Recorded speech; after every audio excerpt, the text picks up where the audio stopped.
Your editor is sitting at 8.4 gigabytes of RAM right now. Not Photoshop, not Chrome, not a virtual machine. Your text editor. The marketing said it was lightweight. The download page said the installer was 100 megabytes.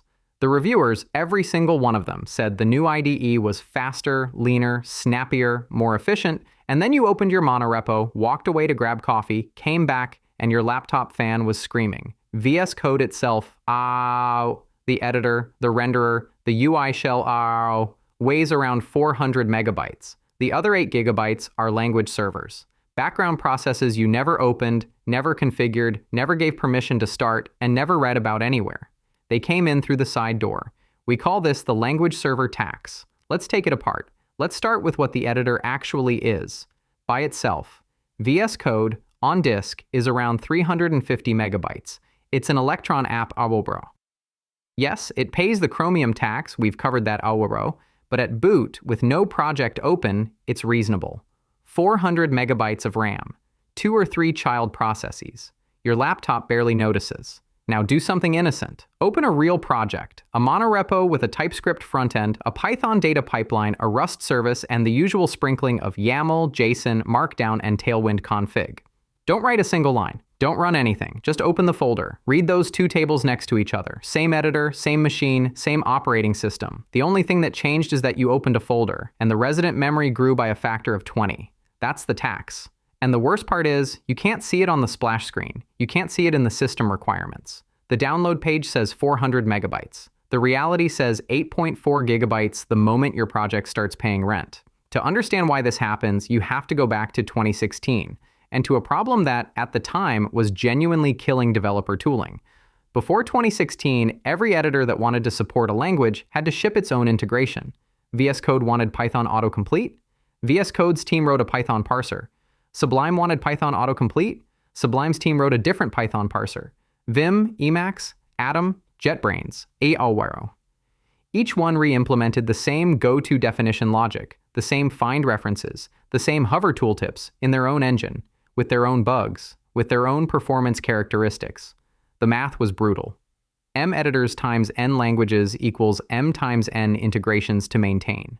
A new language meant convincing a dozen editor teams to write a new plugin. A new editor meant re-implementing tooling for 50 languages from scratch. The whole ecosystem was pinned in place by combinatorial cost. So Microsoft did something that, on paper, was elegant. In 2016, Microsoft published the Language Server Protocol LSP. The spec said editors and language tooling should never talk to each other directly. Instead, every language ships a server. A standalone process that knows everything about that language. Parsing, semantic analysis, autocomplete, diagnostics, and exposes it through a JSON RPC interface. Editors just speak that interface. They don't care what's on the other side. The result was beautiful. M times N collapsed to M plus N. A new language wrote one server, and every editor that spoke LSP got it for free. A new editor implemented LSP once and inherited the entire ecosystem. Pyright, Rust Analyzer, GOPLs, Clanged, Lua Language Server, tailwindcss-language-server, They all exist because of this protocol. The tooling explosion of the last 8 years is almost entirely downstream of LSP. But here's the line in the spec that nobody priced in. The unit of execution is 1 server per language. The spec says nothing about shared runtimes, nothing about memory budgets, nothing about pooling, deduplication, or lifecycle. The protocol was designed to solve a coordination problem between editor teams and language teams. It wasn't designed to be polite to your machine. And so every adopter, VS Code, Cursor, Zed, Neovim, Helix, Sublime implemented the protocol the same way. Spawn a process per language. Let it run, let it grow, let the operating system worry about it. Now we get to the part that explains the 8.4 gigabytes. Each language server isn't a small library running inside your editor. It's a full process, with its own runtime, with its own heap, with its own startup cost. Let's go through them. Read those numbers carefully. Rust Analyzer alone, a single language server for a single language on a moderately large Rust project, can sit at 3 gigabytes of RAM. The Rust Analyzer team has shipped, in production, documented guidance for reducing the tool's memory footprint powers, because the default behavior was eating user machines alive. There is a section of their official manual dedicated to this. That tells you what the default is. TypeScript server, tsserver, is a Node.js process that loads a complete representation of your codebase's type graph into memory. In a Next.js monorepo with shared packages, that graph can pull in tens of thousands of files transitively. It's not unusual to see tsserver above 2 gigabytes on a real-world product codebase. The TypeScript repo on GitHub has issues about memory consumption that have been open, with engagement, since 2019. Pyright, Microsoft's Python language server, is a Node.js process that does static type analysis. 600 megabytes is normal. In a Python monorepo with 100 packages, 800 is normal. Now stack them. Add the linters. Add Tailwind. Add JSON, YAML, Markdown, Docker, the copilot-LSP, the Git-LSP, the spell-checker-LSP that one teammate insisted on. None of them are wrong individually. Each one, on its own, is a reasonable trade-off. Together, they are the tax. And there's a second cost on top of the first one. Nobody asked you whether you wanted any of this. When you install the official Python extension in VS Code, you don't install Python support. You install Pyright, a fully featured Node.js language server, which boots automatically the first time you open a PI file. Tailwind extension, you're starting tailwind-css-language-server, JSON syntax highlighting, json-language-server. The extensions are wrappers. The runtimes underneath are independent, persistent, full-process language servers, and they all start themselves the moment a file with a matching extension enters your workspace. You opened a folder. You started 7 runtimes. Nobody warned you. This is the moment most users notice something is wrong. The fan kicks on, the trackpad gets sluggish. Battery life drops 20% for no reason. They blame the editor, they blame Electron, they blame their hardware, they go to a forum and somebody tells them to disable extensions you don't use, which is, technically, the right answer. And structurally, an admission that the architecture has failed at its only job, hard choice, being invisible. Now we get to the part that explains why teams quietly buy machines with 32 gigabytes of RAM and stop asking why. Language servers don't share state across editor windows. Open 2 VS Code windows on your machine. One for your front end, one for your back end. Same machine, same user, same operating system. Each window starts its own copy of every language server it needs. 2 TypeScript servers, 2 Pyrights, 2 Rust analyzers, 2 of every linter. Remember the 7 processes from the cold open ARRs, the ones you didn't ask for? Open a second window, that's 14. Open a third, that's 21. The OS is running a parallel, fully isolated, fully redundant copy of every runtime OW, because the editor process model says 1 workspace equals 1 process tree, and the LSP spec said nothing about pooling. 3 becomes 6. 6 becomes 9 if you've got a third window, IDE.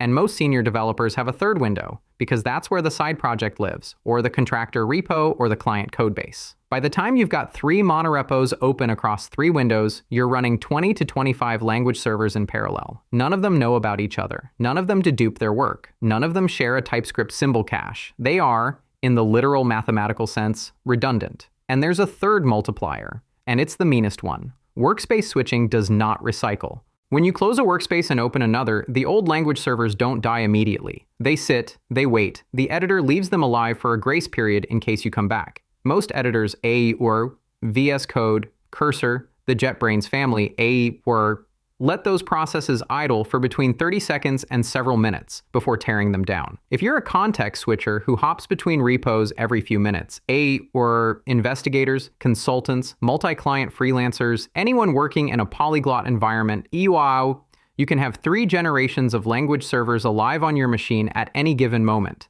The current ones, the previous workspaces, and the one before that still cleaning up. You see it in HTOP as a long tail of code helper processes nobody seems responsible for. 23 language server processes on 1 developer's machine at idle. This isn't a Cursor problem. It isn't a Z problem. It isn't a VS Code problem. It's an LSP problem. Every editor that adopted the protocol AADs, and that's now effectively every editor AAAQ, inherited the same process model. Cursor, Windsurf, Z, Helix, the Neovim ecosystem with its LSP plugins, RR.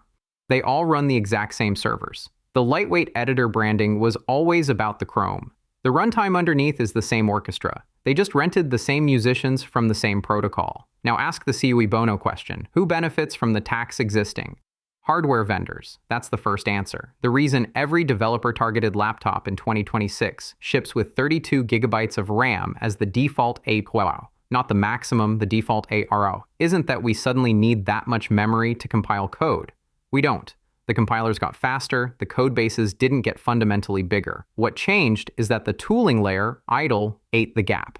RAM upsells are now baked into the developer purchase journey, and language servers are a real driver of that line item. Editor vendors benefit too, in a quieter way. Building a lightweight editor is hard if you have to actually be lightweight. It's much easier if lightweight means the Chrome is small, and the heavy lifting is offloaded to standardized servers nobody can blame you for. Every editor team that ships an LSP-based editor gets to claim a low installer size, while the actual runtime cost is paid by a fleet of processes that show up in the user's task manager under names the user doesn't recognize. That's not malice. It's just the architecture being convenient to a specific kind of marketing. And the language teams benefit because LSP is what made their language tractable to integrate in the first place. Pyright wouldn't exist as a Microsoft-funded full-time project without LSP being the distribution channel. Rust Analyzer wouldn't have the institutional support it has. The protocol made tooling possible across the ecosystem. The protocol also made the cost invisible. The only party with no representation in the design was the user the developer at the keyboard, paying the bill in joules, fan noise, and battery life. The reason this matters isn't the gigabytes, it's what the gigabytes reveal. Every few years, our industry invents a universal abstraction designed to remove a real coordination problem. The abstraction works, that's the part everyone remembers. It also generates attacks, that's the part nobody audits. Each individual product makes a locally rational trade-off. The aggregate, summed across an entire ecosystem, is a cost the original designers never priced in, never measured, and were never asked to justify. The abstraction collected rent quietly. The user's machine paid it. We saw this in the desktop layer. Every chat app, every productivity tool, every Electron-based product carries a private copy of the Chromium browser engine. That's the previous entry in this series, and it's the same shape of disease. A universal substrate, adopted because it was convenient, generating a cost that scales with the number of adopters. 6 chat apps, 6 Chromiums, 7 languages in your project, 7 language servers. Same instinct, different layer. The language server tax isn't the last one. It's just the one that has, in 2026, become impossible to ignore because senior developers are the ones doing the polyglot work. And senior developers are the ones who notice when a lightweight tool is mathematically lying to them. The roadmap, if there is one, isn't dramatic. Close the editor windows you're not using. Audit your extensions. Most machines are running at least 3 language servers for languages nobody has touched in months. Use the built-in command to list active LSP processes and kill the ones that aren't earning their keep. The rest is a protocol conversation that has not started yet. If the protocol layer is sending you this bill, ask what the layer underneath it is sending. The desktop runtime that every language server runs on top of AO, that process tree that wraps them all, has its own tax. And that one has been running on your machine longer. The Chromium tax, watch that one next. Subscribe to MacroLens for the next breakdown. Stay sharp.